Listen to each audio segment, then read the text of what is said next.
Right, should we start? Let's get going. Nice. What episode is it? 33, I think. 33. Yeah, Right? 33. Playlist says 33. Yeah, okay, cool. Okay, so everybody shut up.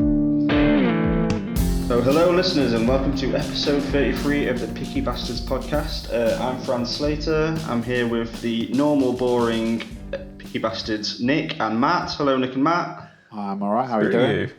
I'm alright. After finally getting my internet working. And we're also, this week, joined for our 33rd episode by a maybe slightly more interesting bastard because you've never heard him before. Welcome to James Spearing. Hello James. Thanks, Fran, for that lovely introduction. I think it's doubtful he's more interesting. Yeah, I don't think he's more interesting, but we'll see. Yeah, fair enough. We'll see. We shall see. So James is one of the editors on the Picky Bastards website, pickybees.com, and also I very briefly lived with him in a very mouldy flat. Which, yeah, do you want to say anything about that lovely flat, James? Were you there when the squirrel was in the roof? I was not there when the squirrel was in the roof. That was but the I most did entertaining have thing that happened there, but yeah. I did have all those ladybirds when I moved in, do you remember? Oh yeah, they never went. It was Yeah. basically an infestation. I thought it was one ladybird that was just really active until I looked up and realised there was about 400 ladybirds in my light shade. Yeah, if you shook the curtains, it rained dead ladybirds on your head. Yeah. Just to be clear, you were arguing that James is more interesting than the rest of us, yeah? Is that just to be clear on that? He's talking about a squirrel as the start of the conversation. Okay, I'm clear on What that. do you Have ever normally lived in a start house with? with a squirrel in the roof? That's pretty interesting. Yeah, actually, I find it kind of fun. I think that's the most interesting thing we've ever started a podcast with, actually.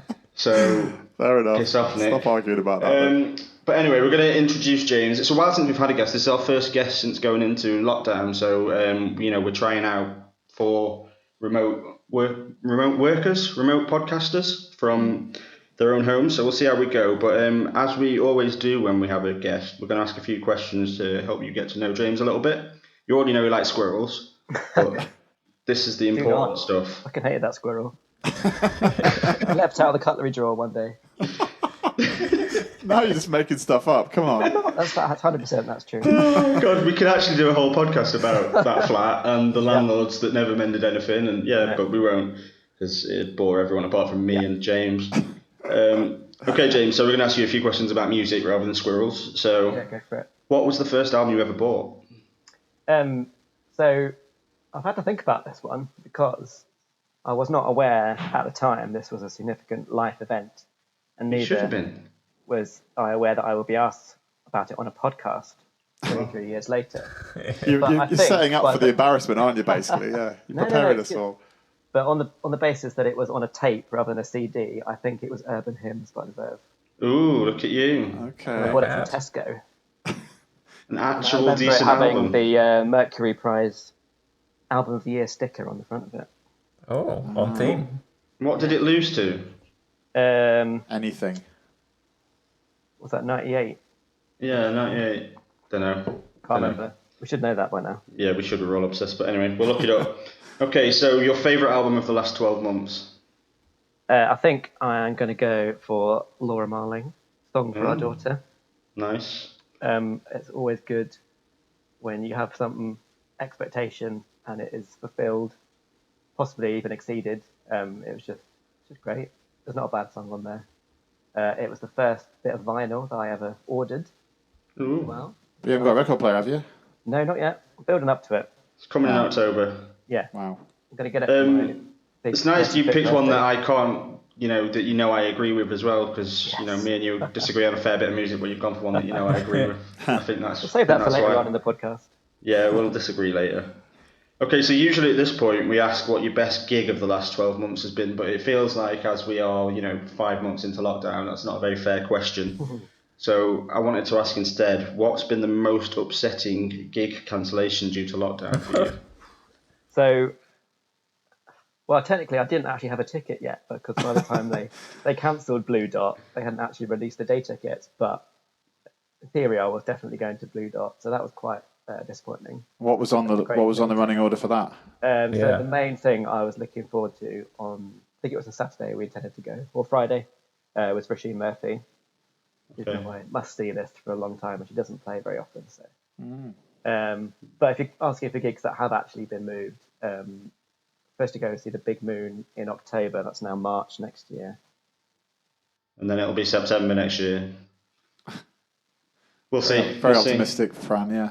No, I'm just having a lot of gig cancellations at the minute, so and this would normally be middle of my festival season. I would have been at a festival last weekend and a couple of weeks, so I definitely feel you on the Blue Dot cancellation, James. It's sad times.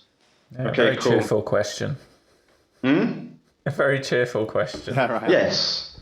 What's yours? What was your? What was? Should we just? Yeah, mine. I don't know. I had too many cancellations. I don't want to talk about it. Let's move on.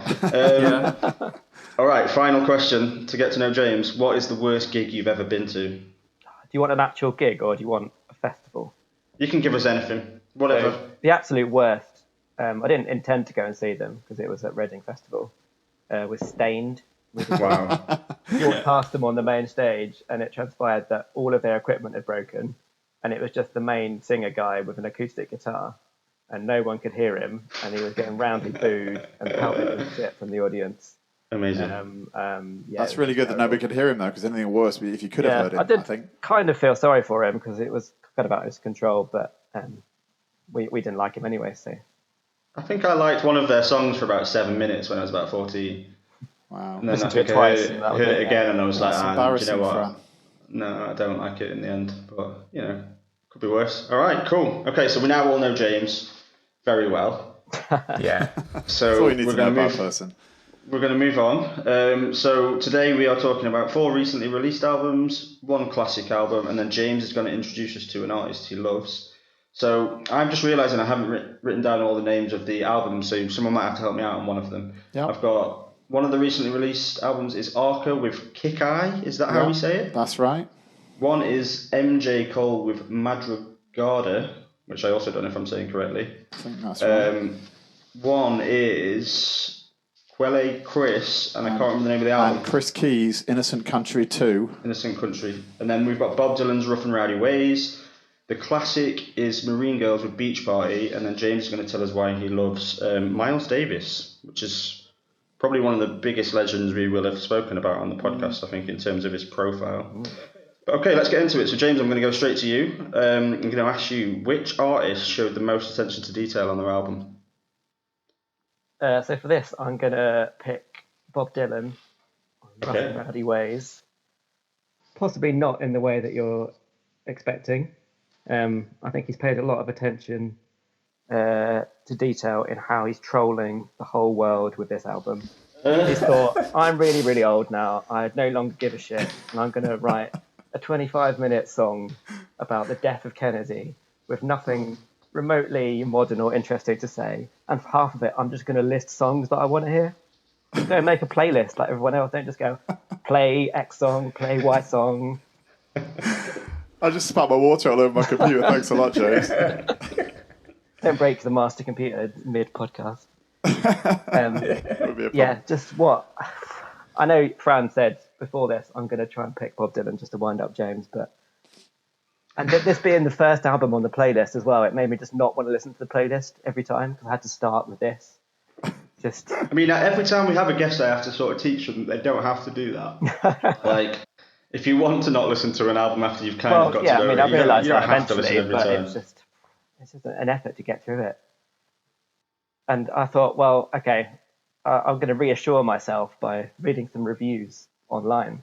And universally, it's getting 9 out of 10, 10 out of 10, 5 stars everywhere. And everyone's praising him for his lyrics and how visionary he is and how relevant it is to the future and our times. Like, there's nothing futuristic about it. There's not a reference to anything past 1970 on the whole album. It's ridiculous. It's just going on and on and on and on about the past. The only positive thing I can say about it is that he's actually given up the pretense of not being able to sing and just talks now. He doesn't even bother with his stupid voice. He just Can I ask you, was he ever any good in your opinion? So yeah, me and Fran had quite a long debate about this over email, maybe about 10 months ago or something, with a sort of vague idea that we might write an article. It never really happened. I never put it into an article because you just didn't have any. You didn't have any points. No. in everything you said. It was kind of a hard position to come from because my sort of contention was that Dylan's the most overrated artist of all time, which I don't necessarily believe, but it was a good sort of motivator for a discussion, I would thought. So I do like his sort of classics, you know, all the songs you know. Right. And there's always been a bit of sort of mystique or like among the poetry of his lyrics. So I guess you're not, especially a bit impenetrable and not meant to know entirely what it's about. But that was a long time ago. Now he's just talking rubbish. He's just saying any old nonsense I can get away with. He's like a messiah figure. You can't say a word against him. Like, people just love him. That's the thing, kind of thing I was kind of getting at with that. Saying it's can't say a word against him yet. You've just gone on a 7-minute rant. But yeah, it's like you can't say a bad word against him. It's like a cult of personality around him. I could keep going, but you've already said it's gone on for too long. No, it was a good run. It was a good run. Yeah, you just can't say a bad word against him. I'm gonna argue before I talk about why. I'm gonna argue with you on that point. Though I think he gets a lot of criticism. I think there's quite a lot of artists like him who get that sort of. You're right. There's hero worship definitely, but there's also a lot of people on the other side who feel like you do. I think he gets his fair amount of criticism as well, I would say. But if you look at the reviews of this album, they're universally I'm not gonna I'm not. I have heard an awful lot of people love this album. Yeah, from my limited connection to the music press. Do you want to jump in, Nick? Sure, I can do. Yeah. To me, it was. I was dreading listening to this album. I'll be honest. It's really hard to separate the past kind of wonders of his musical history from where he is today. And I really didn't want to hear how much the mighty have fallen. I just felt like it was going to be a tragic sort of listen. And in the end, I think that was about right. The album is incredibly tired. It's just so tired. He sounds tired, and the music that accompanies him appropriately is itself tired. It just sounded very, very monotonous. And I think that it was weakest on the louder songs, actually, where he tried to give it some oomph. I think that's where it really was apparent that he didn't have any energy to give it.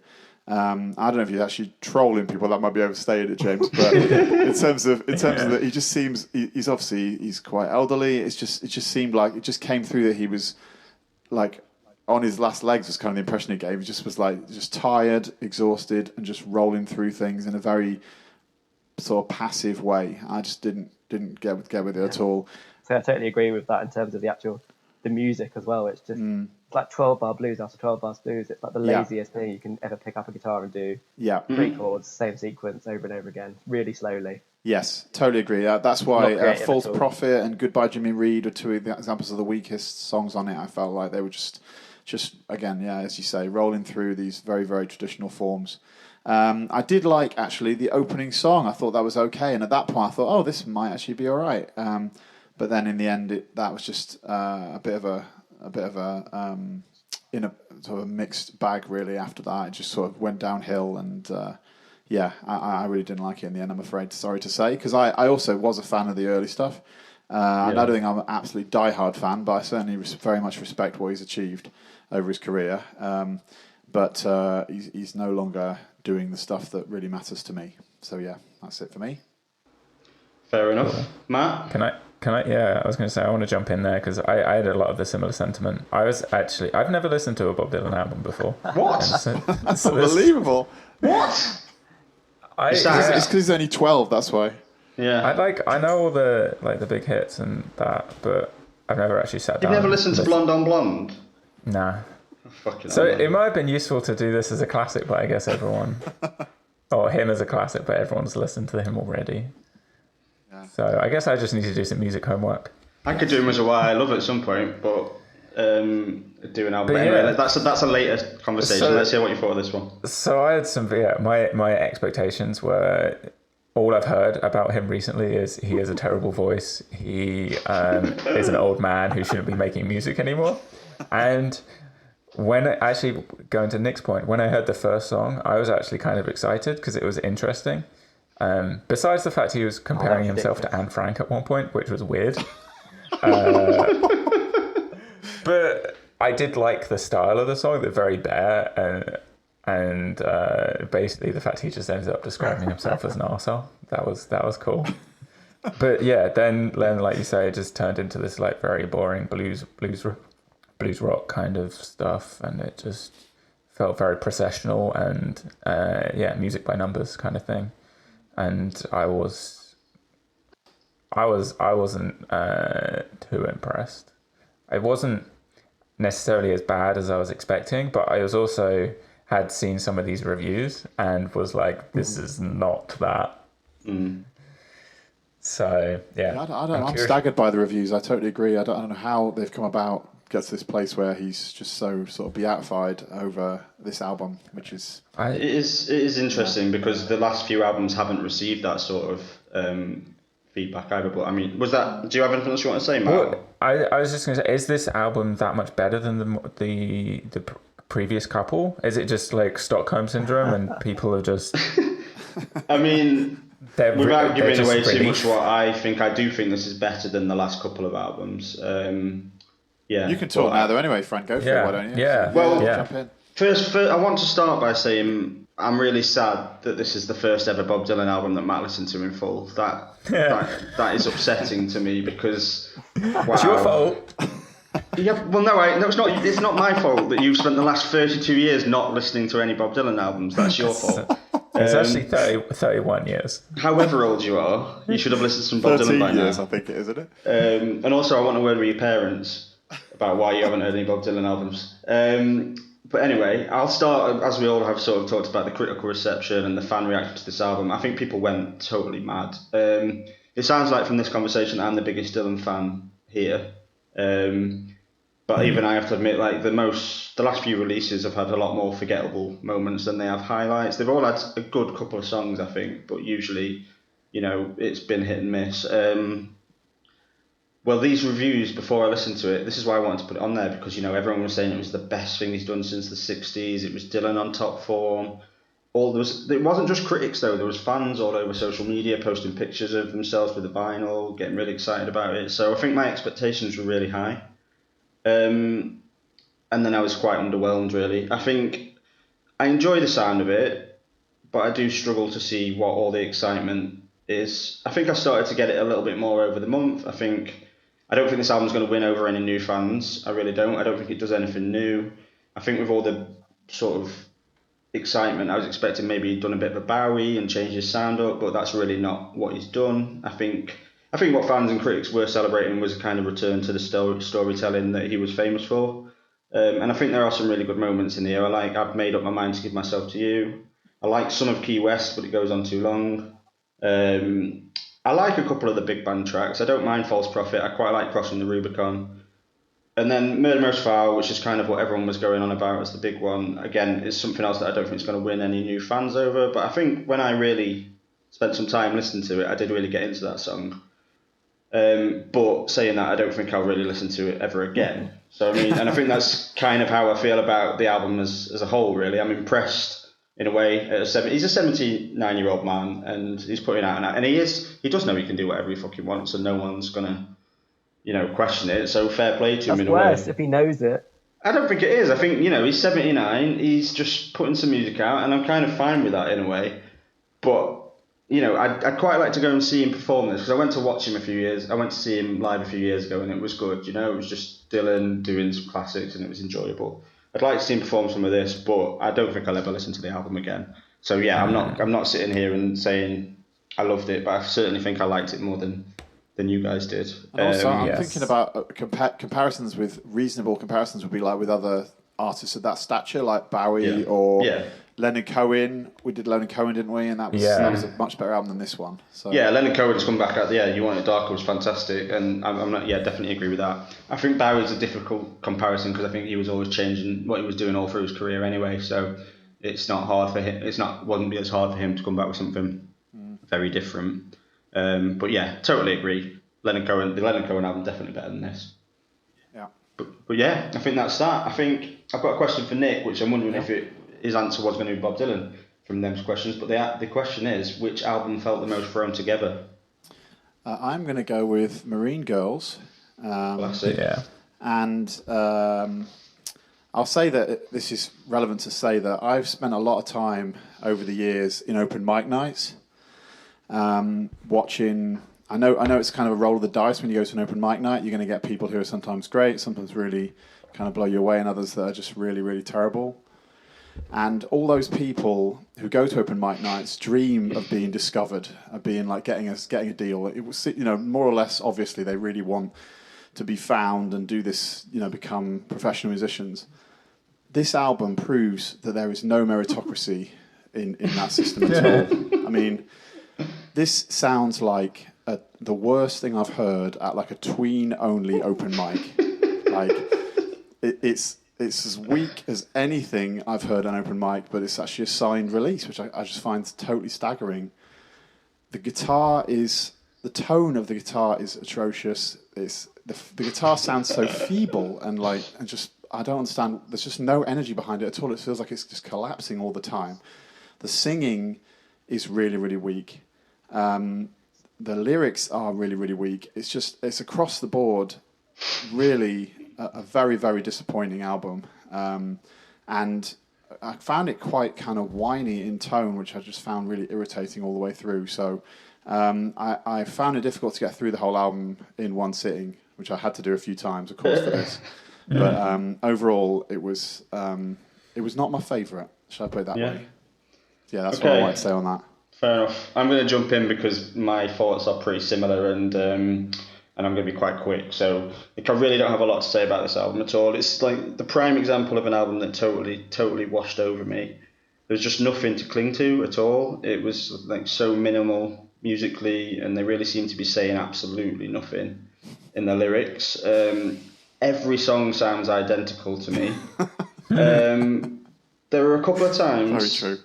The only thing I can say is there were a couple of times when I get a sense of how they might have influenced some things that I like now, like in a very, very basic form. Things like Goat Girl, I can see some remnants of that. I was thinking Goat Girl as well. Yeah, but I'm grasping at straws for something to say when I say that, I think.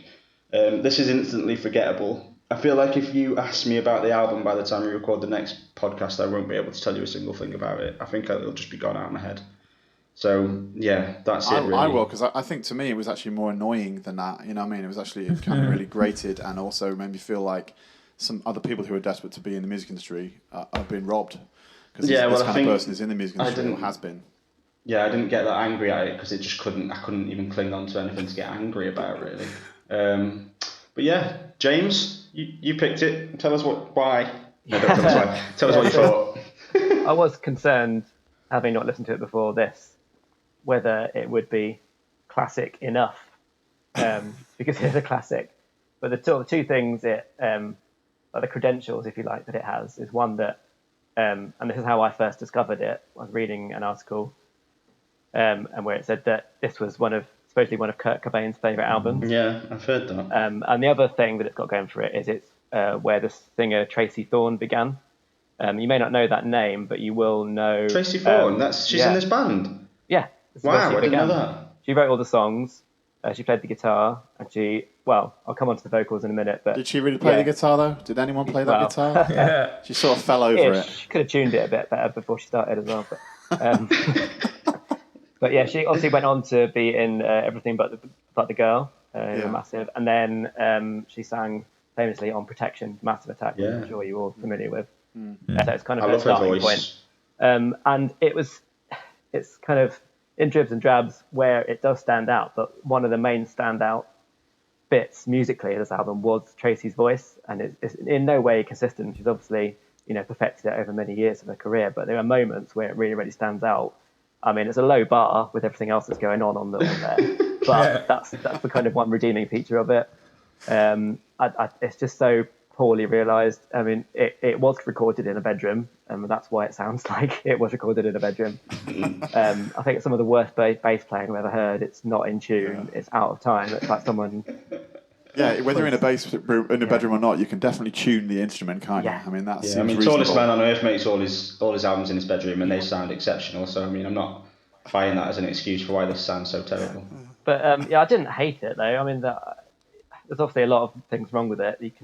But if you listen to it a few times, you can kind of get past it. I quite like some of the ideas in some of the songs. I thought the one, I mean, it's totally out of date now, but was this out in 1983 or something? The one about the idea of flying over Russia and looking at the people below and kind of wondering what their life is like and how they feel. Well, that was quite interesting.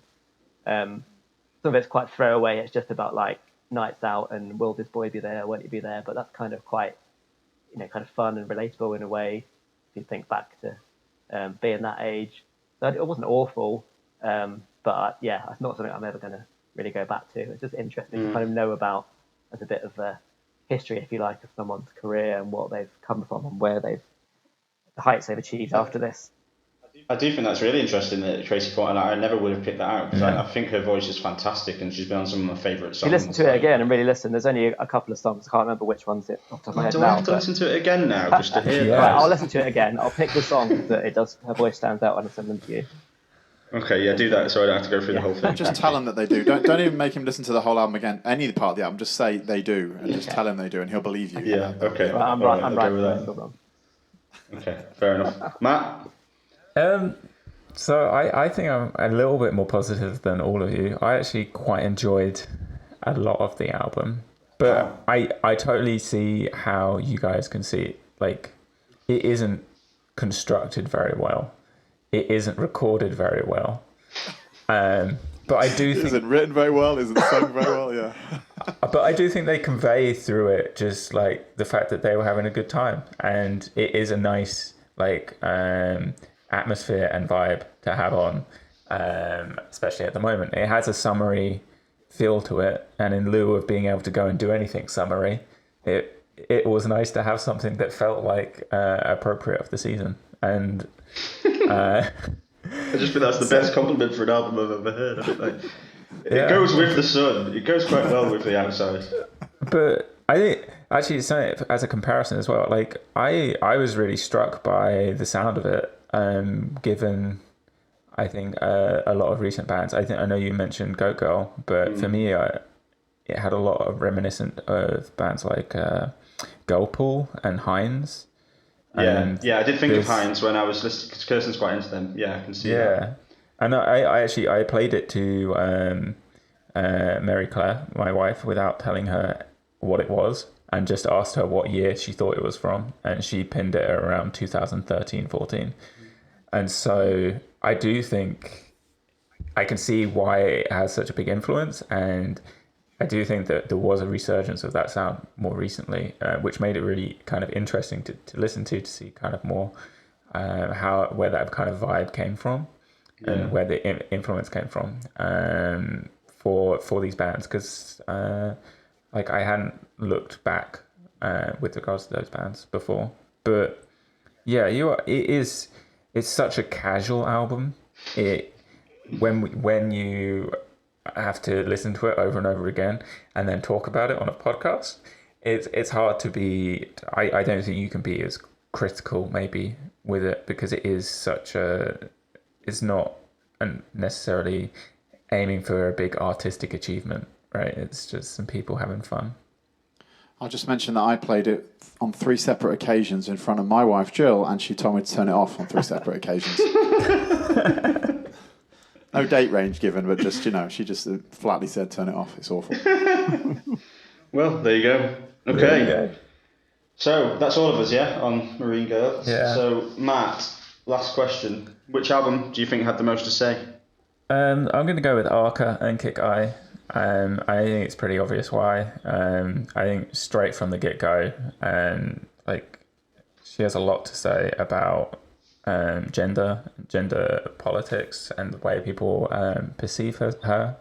And so, like, straight from the like out of the gates with non-binary, and I think the lyrics are, I don't give a fuck what you think, you don't know me, you might owe me, but bitch, you'll never know me. And it just seems like one big fuck you. And so it definitely has the most to say in that regards. It does continually seem to be just exploring how gender is perceived, and the kind of different archetypes around that, and the kind of rejection of what's kind of out there in the culture, and an acceptance of themselves as well. And I generally quite enjoyed this. I really like Arca as an artist. I've listened to most of their albums, but I think the the thing with this album, it did feel like parts of it were really fully realized, but then they're so experimental. It just kept transforming the album as it went through, and that kind of, because it was continually transforming, I found it really hard to just hold on to and have an idea of what the album was.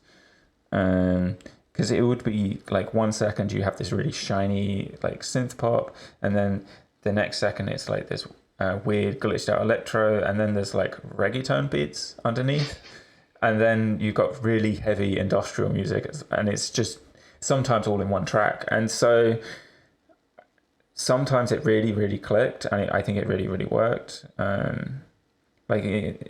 In the second track, it sounds pretty much like a Robin album, like a Robin track. It just was almost like that perfect pop perfection. But then, yeah, I think it loses its way the deeper you get in the album, for me. Okay. It kind of almost lost focus. But yeah, I think it's one of those things. I liked it, but I also had really high expectations again, because I'd seen some people posting about it and very excited. And so I guess I was disappointed, even though I did like the album. Okay. James? Yeah, I pretty much agree with most of that. It's I don't know if you can define it as pop, but I kind of, maybe that's where my expectations anyway kind of sat with it. So it's good to hear someone doing things that are a bit different, a bit more out there, a bit more experimental. But then, having said that, the stuff like the track you mentioned, Matt, that was like Robin, that was the kind of stuff that I found it much easier to listen to. But I guess it's meant to be challenging, and starting off with non-binary and saying, fuck you, I don't care what you think. You're kind of doing the same thing through the music. It's like, I'm doing my own thing, this is what my music is. And some of it's like pop bangers, some of it's way out there, but I don't care if you don't like it. So yeah, it's great to sort of hear that. I'd never heard of Arca before this, and then when Bjork pops up halfway through the album, I'm like, what the hell? So obviously their influence is massive, and I read up a bit, and they're a producer as well, working with loads and loads of massive people. So that's kind of where they made their name, I guess, internationally. So that's where that comes in. So that really took me by surprise, that it was that big a deal. But yeah, not really for me in terms of what I would go back and listen to. But I would be interested to see them live, because I think just listening to the recorded music is only really scratching the surface of what this artist is. There's so much more. There's a whole performance to that, costume. If you look at the visuals that go with this album, I bet the stage performance would be incredible as well. So we're really, really not doing it justice, I don't think, by just discussing recorded music. Well, I agree. Interesting. I mean, it is an album review podcast, so Well, yeah. That's a challenge for you, yeah. Fran, why do you go?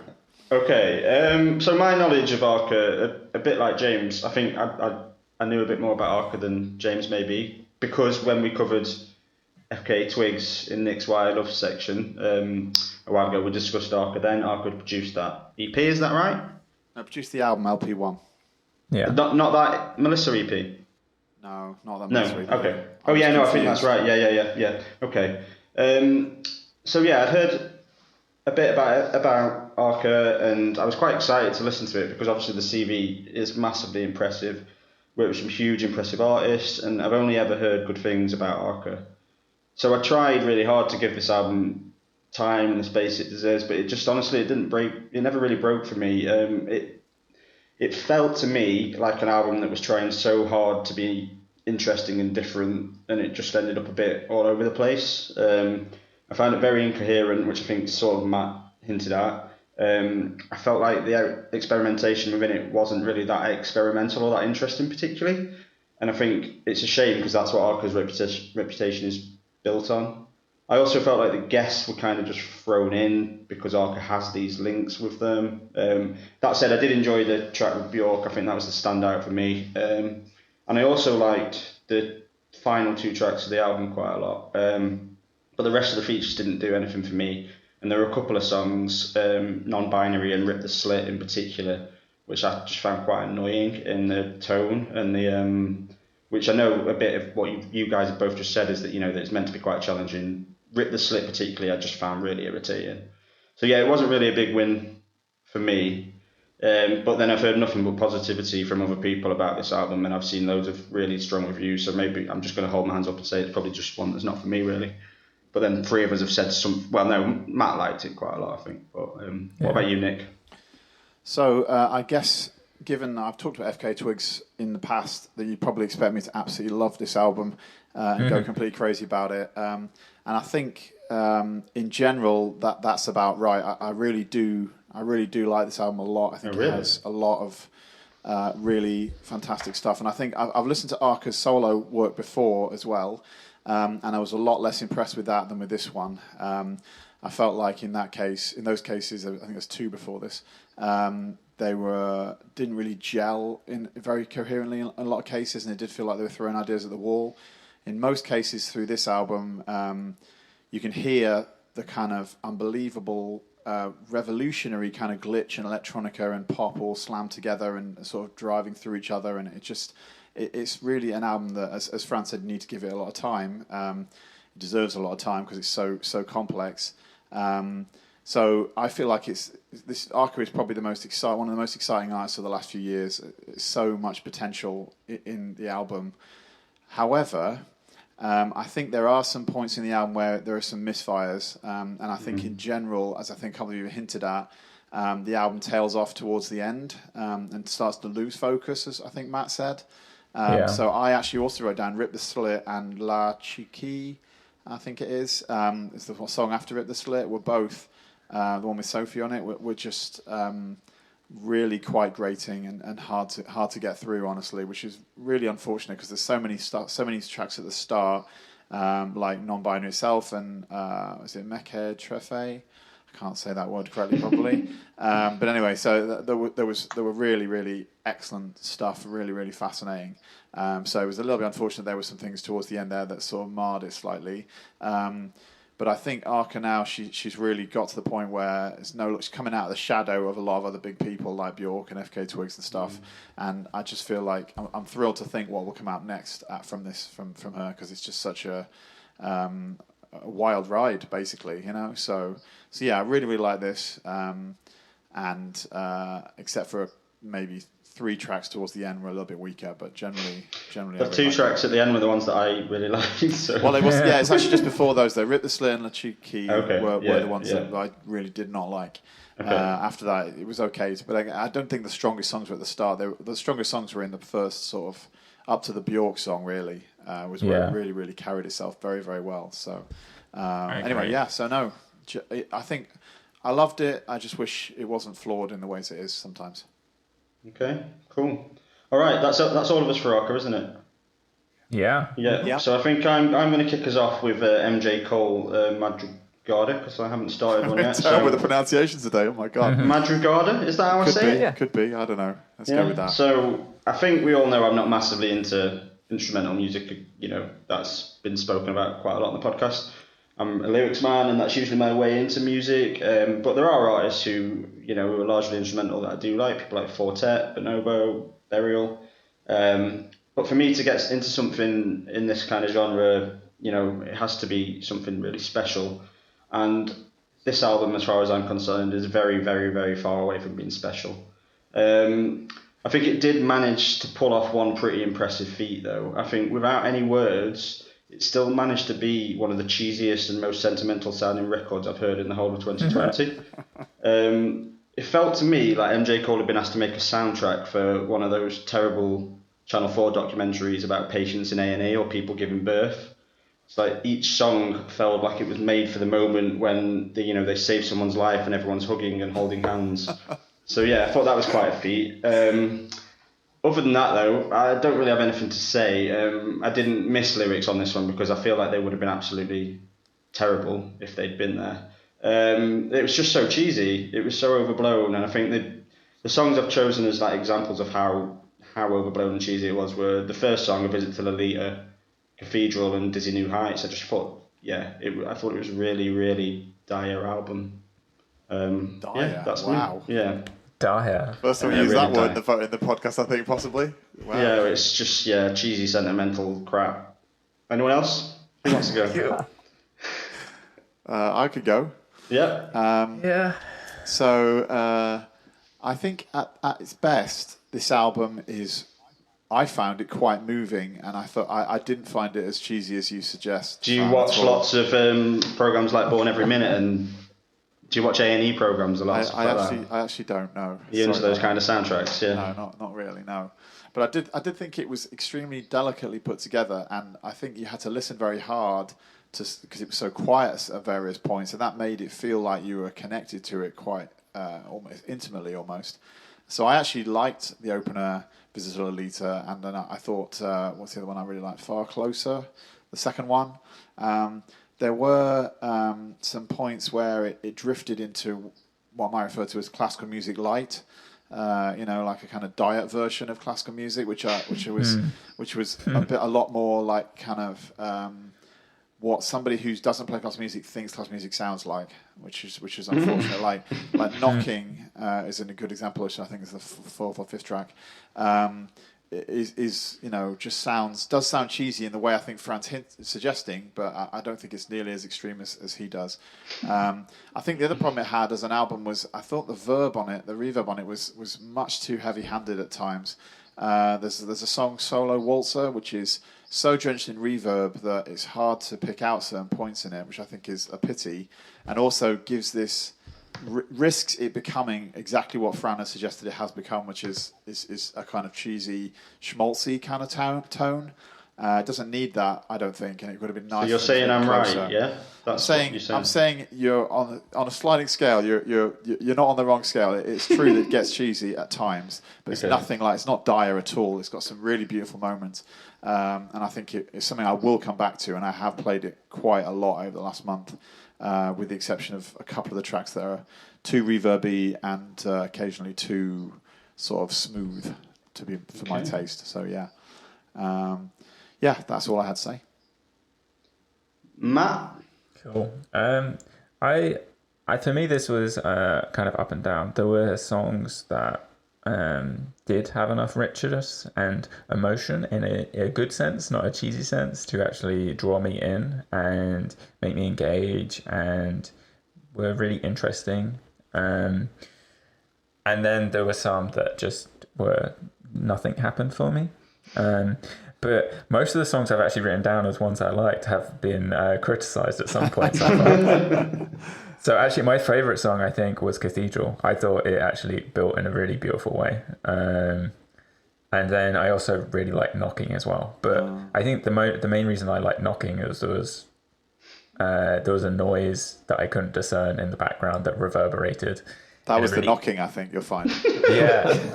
And I just, for some reason, I really liked that specific noise. Oh my God. That's brilliant. But yeah, generally, I think often music like this gets classed as easy listening or ambient or something like that. But I did think it had a really nice atmosphere that was transportative, and I thought it was a very nice. I don't want to use the word nice. I think it was really worthwhile listening to it and really worthwhile engaging with it, and it was good for me to listen to. I think it helped my mental state in at times. So I enjoyed. Yeah, maybe exactly. You can put it when they make a documentary about you, Matt. We'll use this as the soundtrack. The inevitable Matt documentary. It's coming. Yeah, but I'm not sure I'm going to listen to it again. To be fair. Yeah, don't. James. So I like this a lot, actually. I pick up what you just said, Matt, about the funny noises in the background. There's some moments where he's recording the piano and it's so quiet you can hear the sort of inner workings of the piano clunking away. Yes, totally agree. I guess in some sound engineers would be absolutely horrified by that, but I actually really appreciated that because it's really sort of real and it makes you feel really close, like you're almost in the little room or whatever he recorded it in. The word beautiful has been used a few times. I'd certainly concur with that. And I think it's kind of got a bit of a mixed reception. I think that's quite fair because it's it does border on the cheesy, if you like, sometimes, especially when it gets to the more orchestral stuff, away from the more sort of intimate stuff. So Fran's sort of vision of it was these hospital documentaries. Mine was adverts for banks. Imagine like the black horses running along the beach. Oh god, I hate that The little so girl much, man. for some of this. But that's probably about the worst thing I could say about it. I found it really nice. And for me, the way I was listening to it, because I don't know if any of you are familiar with MJ Cole from before, but he's known for being a UK garage producer. Oh really? He had 2 albums out at the sort of turn of the century, and they were both sort of garage albums. And I know those from my illicit garage past. And so coming to it with that mindset and then hearing him do something completely different, I really appreciated it from a different angle. So, yeah, that's where I'm coming from. Did you know that it was going to be something different when you came to it? No, I didn't. I didn't know about it. It came out. It's not strictly sort of super new, but it came out the same day as Laura Marling's album. Okay. And I took it by surprise. A friend of mine messaged me about it, say, "Oh, this is out. Give it a listen. It's a bit different to what he's done before." And I actually found myself listening to it more that weekend than I did with the Laura Marling.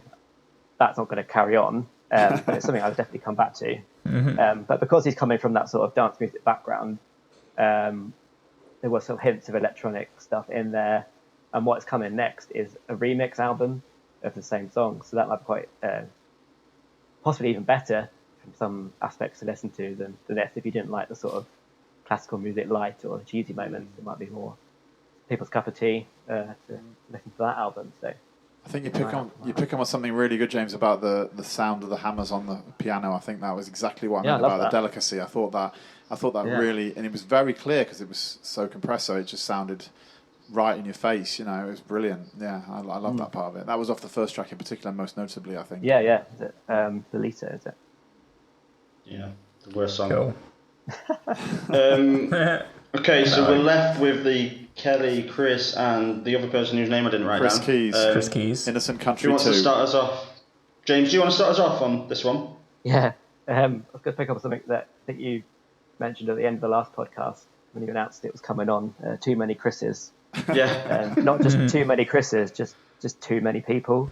Like, I quickly lost track of who was rapping, who was doing what on this album. So it was a bit bewildering in that aspect. But other than that, I did actually quite enjoy it. I think it's got a lot of, in terms of the production, and I don't know if it's sampling or whether it's original music or that sort of jazzy piano stuff. It's got a big debt to Dilla, I think. But I've only recently discovered and really like. So from that point of view, really into that. And it's the sort of thing that puts me off hip hop type albums a lot is one, the skits, because they're just pants, and two, when I don't really like hip hop when it gets really aggressive and in your face. That's not my cup of tea. So this being quite a chilled out, relaxed, groovy album, I really like that. But then having said that, it was kind of almost too relaxed. There wasn't enough variety on the album as a whole for me to fully engage with it. But on the whole, pretty positive about it. I like this quite a lot. And it surprised me as well. Okay, cool. Who wants to jump in? I can, yeah, Yep. sure. Yeah, go So for it. I was a big fan of Guns, Quelle Chris's previous album, which I don't know. Did we do one of their? No, we before? did Everything's Jean Fine. Grey We did with and- Jean Yeah, Grey. with Jean Grey. Yeah. So that was really good. But this Guns album, the last one to this one, I really, really loved. And I think this album is, although I realise there's another collaborator as well, but this album is also very, very strong in many ways. And I think it's got a few bits of sort of fluff that don't need to be there. But in general, I was really, really compelled by it. I think it's musically very, very beautiful, actually. I think it's probably some of the most delicately kind of crafted backing track I've heard on a hip-hop album. Like Living Happy and what's the other one? Graphic Bleeds Out. Is that a track? Yeah, that's one of the tracks in there. Yeah, so those two songs and several of the songs had such beautiful loops and samples and so well put together with, I think, some live instrumentation too. It really just, it was quite, it was a very delicate album, and as I think, as James implied, it wasn't sort of super aggressive at any point really. It reminded me of the production on To Pimp a Butterfly actually, to some extent. I think Chris No, which Chris? Quelle Chris's flow is from Guns as well. Is fantastically. It's consistent and fantastic. It's so witty and clever throughout.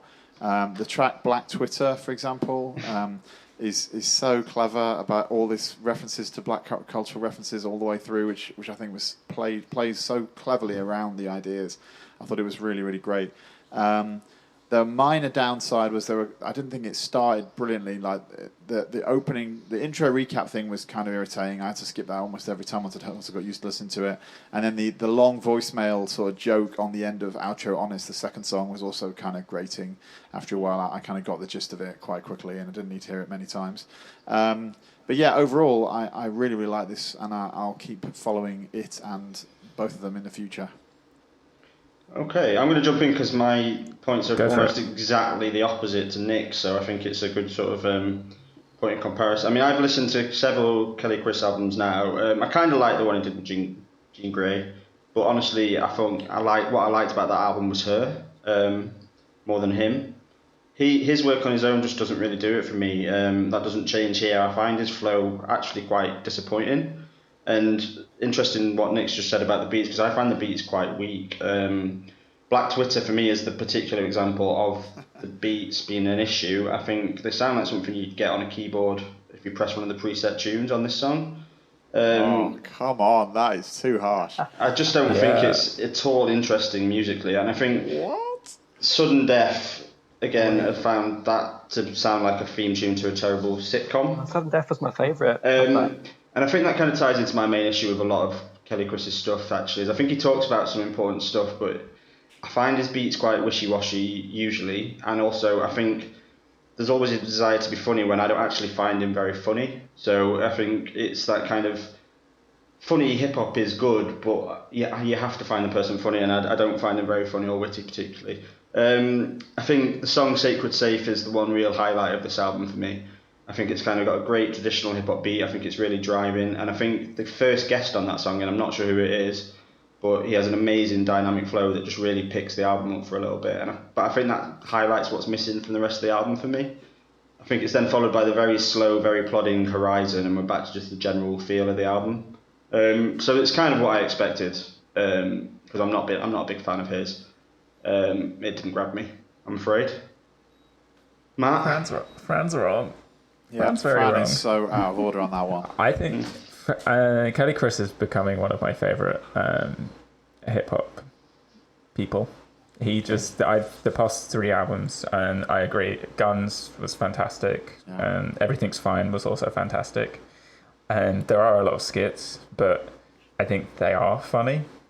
I think the ridiculously overblown start, it's so dramatic, and it just gives way to this just incredibly chilled like piano and like laid back song is just perfect because it is just them playing this giant trick almost.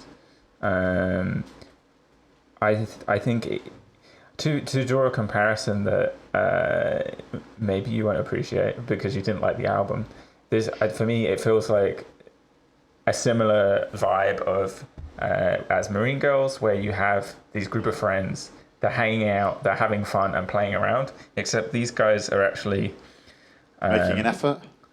Well, they're competent at this point. They're not at the start of their career. They know what they're doing. They know how to make an album, and they can produce it while also having fun and conveying that feeling through the music itself, which is an achievement, I think. And so, yeah, all in all, it's like a long album, but because of the sentiment and because of what's going on, and they have all these guests, but none of them really detract. They just keep the pace and keep you moving along. So I really enjoyed that, even with it being so long. Plus, I still get caught off guard because James Acaster's in it, and that's really weird to me. What is he? What? He's also in Guns. I didn't even notice. Really? He does some of the like speaking parts. Okay. At the beginning. There you go. Is that you? That is me. It's okay, great. cool. So that's us we've just got the Miles Davis left, but let's talk about the playlist as a whole. How did we feel? James, it was your first podcast, your first playlist. How did you find the playlist as a whole? Yeah, a bit of a mixed bag. Obviously, disliked Dylan quite a lot. Marine Girls there had good points. About half and half, I guess. Which was your standout? What was your favourite album? My favourite album, either MJ Cole or Kelly Chris. I'm gonna make you commit to one. MJ Cole. Okay, cool. Matt? Yeah, mixed bag. It was interesting to have, for me, like a lot of very diverse music with a similar vibe. For me, that's the way I felt about it. They all had there was a bunch with really good atmosphere and vibe throughout. But there was Bob Dylan, and there were other albums that I was expecting more from. But Kelly Chris I'm gonna keep listening to that. Kelly Chris is your favourite? Yeah. Same for you, Nick? I would say, I would say the Chris as well. The Chris's, we'll say that, shall we?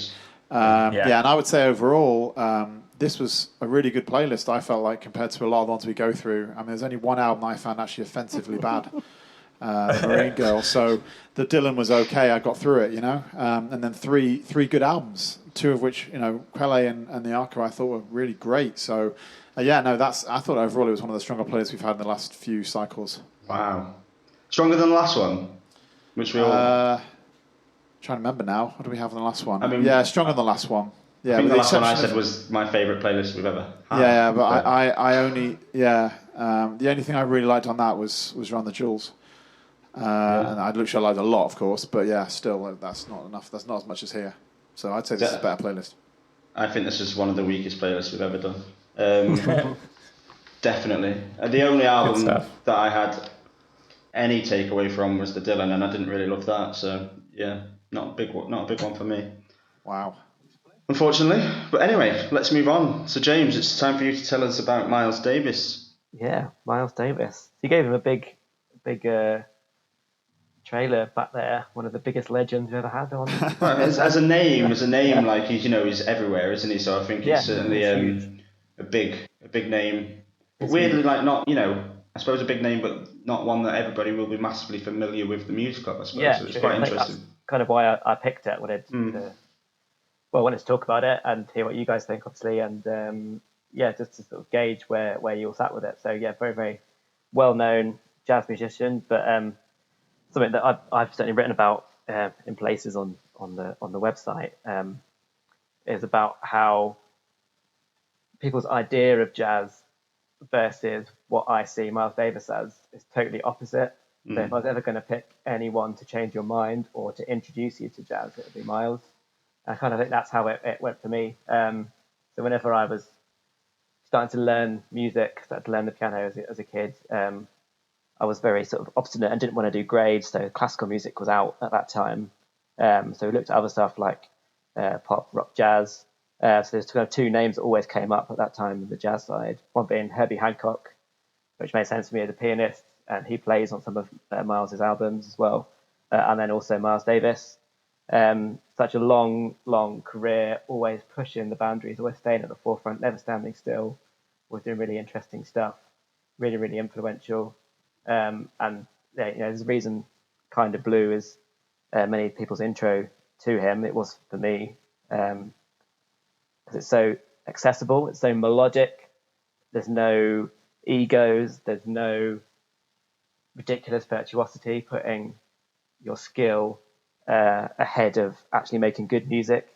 So if you listen to the improvisation on that album, Kind of Blue, you can sing along to it. There's such an emphasis on melody. It's just so accessible and so interesting. I don't know if any of you have seen the Miles Davis film. It's on iPlayer at the minute. It's called The Birth of the Cool. I've not seen really, it. Really heard of that. really interesting story. And you kind of come out of it thinking, actually, he wasn't just this sort of famous jazz musician. He was a rock star. He had everything. He was in the 50s. He was in Paris. He was hanging out with French actresses and Picasso and Sartre. He had drug problems.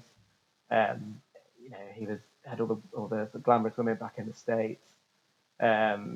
He sort of realised the potential of rock music. Because I'm done with playing 6 nights a week, 7 nights a week in jazz clubs in Harlem and getting paid nothing. I'm going to become a rock star, and that's what he did. There's a story about how he bought a yellow Ferrari just so he could turn up at one particular gig. So he drove up outside in his bright yellow Ferrari, knowing the press would be there, got out with his trumpet, went in, played the gig. It's just an amazingly sort of cool guy, and he knew what he was doing, in that sense. But yeah, always wanted to try and do new things. So I probably prefer the earlier stuff in his career, and the songs I chose on this playlist reflect nearly, I think 6 out of the 7, or at least 6 of them anyway, reflect the actual albums that I own, and they're very much in the earlier days, sort of late 50s, early 60s. Even then, he was still doing different stuff. So he was doing some sort of blues-based bebop stuff. Then he got into more modal jazz, and then he was doing sort of orchestral stuff. There's a guy called Gil Evans he worked with. He was this sort of orchestrator, conductor guy. So there's albums to Sketches of Spain. So he's exploring European Spanish classical music, but playing it through sort of the mind of a jazz trumpeter who's grown up in a segregated America. So bringing those sort of two worlds together, and the result you get is incredible. You absolutely love his tone as well. It changes. At one point, I think I put Milestones as the first track on here because he doesn't play with the mute. But I think every other track on here, he does play with the mute in his trumpet, so you hear that difference in tone. But yeah, just the noise he makes with the trumpet is just incredible. It doesn't sound like anything else. It can only ever be him. It's so unmistakable. What else can I say? I can go on. I love it. And it sort of took me by surprise when I was going back through my CD collection, as I did at the start of lockdown, just how many albums of his I owned. I didn't really realise. And even maybe the 6 or 7 I've got, that really only scratches the surface. He's got tens and tens of albums. And the period of the albums that I've got, it really only scratches the surface of the kind of stuff he did as well. It's the forefront of sort of, and this is where I start to lose interest a bit, sort of jazz rock fusion. Bit of a dirty word now. I put one track on there off Bitches Brew because it's the beginning of that era, and it's known as a really, really influential album. You sort of think about kind of prog rock and stuff and the way that it kind of influenced that. His influence just goes way, way beyond just other jazz musicians, and the sort of ensembles he created for each album or each sort of performing group, be a quintet or quartet or sextet, whatever it may be. He always kind of kept people the same age. So he kept getting older. The musicians kind of stayed the same. So he was always getting these fresh ideas, and so many of these names who are unheard of, these pianists, these saxophone players, other than maybe Coltrane, who's another massive name saxophone player. But yeah, if you look at who's playing on the albums, they're all gone on to be massive in their own jazz careers in their own right. So we're really bringing these talents forward, and it's helping to keep him pushing things forward as well. So yeah, just a great legend, as you said. Really interesting guy, really innovative, and really, really accessible to someone who doesn't know or doesn't think they may not like jazz. Kind of Blue is the absolute go-to album. I think it still is the best-selling jazz album of all time. Big claim. All right. Who do you want to go to? Yeah, let's go to Matt. What did you think of Miles? I loved it. I think I really like the playlist you put together. It's interesting to hear. Like I know really nothing about him, and it was interesting to hear that this was all early stuff because it did feel like massively diverse. I liked the way that we had this like very trumpet forward first song, which really seemed to just introduce him, and then you got some more traditional jazzy stuff, which I could have heard in like a jazz club here, where you're passing it between the different players, and then we get to like Will-O-Wisp with the kind of Spanish influence, and then the completely different lighter tracks. Yeah, Will-O-Wisp was my favorite, I think. It felt almost like a western. It's just I was really kind of blown away about how diverse his sound could be, and to have that be happening over a single decade, I think is really impressive. I think, for me, it was music that kind of wore many hats. It could fit my mood irregardless of my mood, and so that was that was really nice to listen to. So I'm definitely going to try and actually listen to one of his albums in full, and see what it's all about. I feel like you've got a strong recommend for what album that should be from what James said. So yeah, maybe I'll start with the best jazz record ever. Best selling. But yeah, it is held in high regard. But yeah, the last two tracks on there, John McLaughlin and Black Satin, were more in his sort of electronic era, which I'm kind of less familiar with and less interested in. Not because it's lack of innovation, but it's just, especially Butcher's Brew, it's just so sort of up yourself, if you like. I picked John McLaughlin because just by default, because it's by far the shortest track on that album. Miles doesn't even play on John McLaughlin, it's just a guitar track. But the stuff that he does play on that album, they're like 25-minute solos, so I thought it was best to leave that off. But I'm not really into that stuff either. So. And then Black Satin's a bit more interesting. It gets a bit more of a world music, funky vibe. Yeah. It was interesting to hear so much, like, when you think about jazz, you think about very classical, traditional instrumentation, and to hear all these different instruments, I was just like, not what I was expecting. All right, I'll jump in. So, yeah, it was really interesting to listen to you talk about him, and I don't know a lot about Miles Davis. Watch the film. Yeah, I will watch it, actually, I think, because I love those kind of movies anyway, like the Ray Charles movie and that kind of thing. I'm always into watching about musicians' lives, so I think it would have been really interesting for me to have maybe had seen that and heard what you said about him before listening to the playlist, I think, because for me, it isn't a genre that I'm really, really familiar with, and it is something that I find a little bit hard to get hold of sometimes. But I know how influential he is, and you've mentioned a few genres of music that he's influenced, but actually I also know he's been really influential to hip hop music. Yeah. I know that a lot of the musicians I love, Tupac's the big example I can think of. Tupac must mention him in at least one song on every album, like he was obsessed with Miles Davis. So, and I think that's what's interesting to me about Miles Davis is as a cultural figure in a lot of ways, because all the stuff you're saying about him there, we're also got to keep in mind what era this was happening in. When he was pulling up in a yellow Ferrari, it was like, what era was that in? It was, before civil rights era and stuff, wasn't it? So it's I think that was a bit later than that. Was like 70s when he started. Okay. When he realised you could earn more money from rock music. Okay. Rather than just playing in jazz clubs. But still, it's a huge thing for him to be, as a black artist.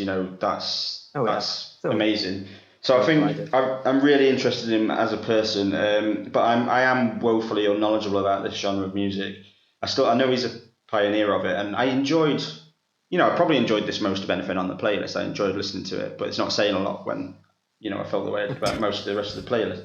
And I really appreciate having listened to him. I mean, I think maybe I should give the album a go. Maybe that would help me grab onto it a little bit more, because I think sometimes I'm an album person. So it kind of, really interesting character, interesting playlist, but I'm not saying that I loved it, because it's kind of just something that I'm still probably need to learn about before I can really get into the music. But yeah, that's about all I had to say, really. What about you, Nick? So for me, it's kind of a two-sided story, I suppose. Musically, I really enjoyed it, and I think it's so complex and intricate all the way through that it really, but it doesn't, at the same time, it doesn't sort of, or most of the time, it doesn't sort of lose you in just a sort of shredding it guitar solo equivalent. It's not like Steve Vai or something, or Joe Satriani just playing endlessly for no particular reason except to attest to how good they are.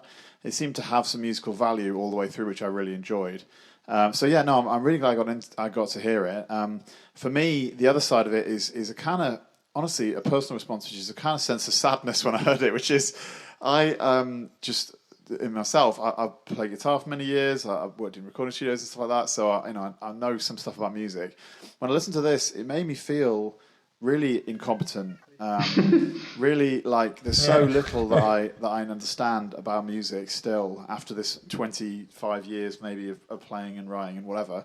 And obviously, I was very much influenced by lo-fi, so that's about as far away from this as you can get, you know. So in that sense, it's not that surprising, but still, it just made me feel like, wow, there's a whole world out there that I'm not even close to getting to hear, and I'm already an old man, as Fran will always tell you. So I want to get into more of it. I want to hear more of it. I will take your recommendation, James, and I'll also watch that movie because I like that kind of movie too. I will say it's interesting, regardless of whether you like him or not, just that kind of film is just really great to delve into the lives. And the only other jazz musician I've ever been interested in was when I was a lot younger. I really liked Charlie Parker actually for a while, and I know he is a precursor, isn't he? Am I right? Yeah. So, and I really liked in most of the tracks that were more slower moving actually, and more delicate. The Miles stuff in not all these cases, but some of these cases was very complex and layered and stuff. So it takes more time to get into that for me. So, but yeah, no. So overall, I'm really pleased I got to hear it, and I did enjoy it. But it also made me cry inside at the same time. I think you'd be. Sorry, you go, James. Yeah, I think you'd be interested in Nick in the film as well, like the absolute speed they recorded albums as well. Oh yeah. So I think in the late 50s he had to get out of a record deal, and he had 4 albums still on that deal because we had to go to Colombia. Right. And they recorded 4 albums in like 2 weeks or something crazy. And all the recording, because studios were so inaccessible in general, because they were so unbelievably expensive, even by the standards of today, that it was people had to fight to get the space. You know, they had like, here's 45 minutes. They weren't in there developing the songs. Yeah, exactly. They knew the songs. They performing them every night. They go in there, record it as live, improvise, done. On like 2 mics or whatever. Yeah. There's a lot about that in the Johnny Cash film as well, isn't it? Like the studios being sort of, having to find your way into the studio and having to find a way and then really quickly record your music because you don't have the same freedom that people do these days, I suppose. Yeah. Which is why, although just as a digression, when people complain about how everyone can do music now and it's all just a melee of people all writing crap music, I feel like actually it's a lot more egalitarian than it was. I mean, Miles Davis had some kudos to get in there and get some time, but even he, as you can see, had to rush through stuff. So it's not like he couldn't book the studio for 6 months. Like when the Beatles did and stuff like that. So yeah. Anyway, that's a digression.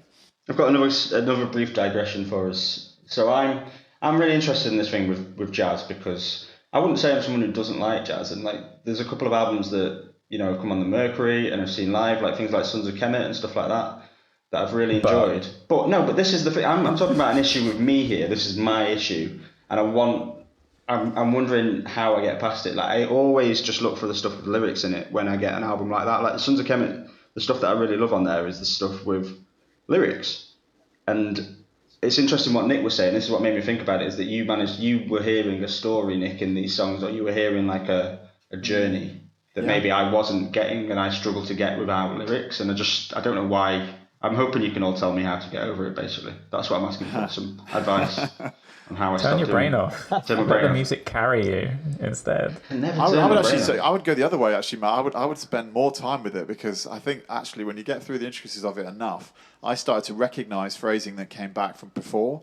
Things that had washed over me on the first few listens, and so that was actually, so in the sense I would say you have to focus more, not less, but I mean I can see your point, Matt, at the other side of the coin, Yeah.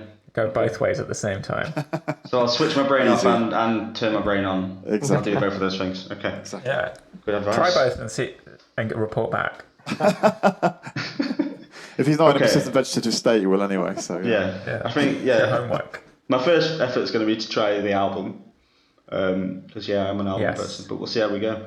But I did enjoy listening to it though, James, and thank you for bringing it to us. Yeah, sounds like everyone's got a fair bit out of it. Please. Yeah. Cheers. Yeah. Good job. Cool. Well, I think that's us. So thank you, James, for coming on. It's good to finally have you on. It would have been earlier without lockdown and everything. We've been planning to get you on for a while, but obviously things changed. But good to have you on. And so next time we will be back with Sam, who's another editor on the site. There's been a guest before, and we're going to be looking at the Mercury Prize shortlist and arguing about which ones we should win and which ones we hate and stuff. So we're not going to go through that whole list now because it's 12 albums, but Google it. That's my advice. Yeah. So yeah, we'll be back with Sam. Yeah, is there anything else we need to say? Oh yeah, check out the website, pickybees.com. Follow us on Twitter at pickybastards, capital P, capital B, and all of that stuff. And Facebook. Yeah. And Facebook at the Picky Bastards. Yes, thank you. Do I need to mention again that we're not the You Bluegrass don't need Band? to mention that again. Okay. I think we're good. But you we're did not the anyway. Bluegrass Band. Okay, cool. Right. Thanks a Cheers, lot then, everyone. James. Cheers. Cheers. Yeah, see you guys. See you guys. Bye.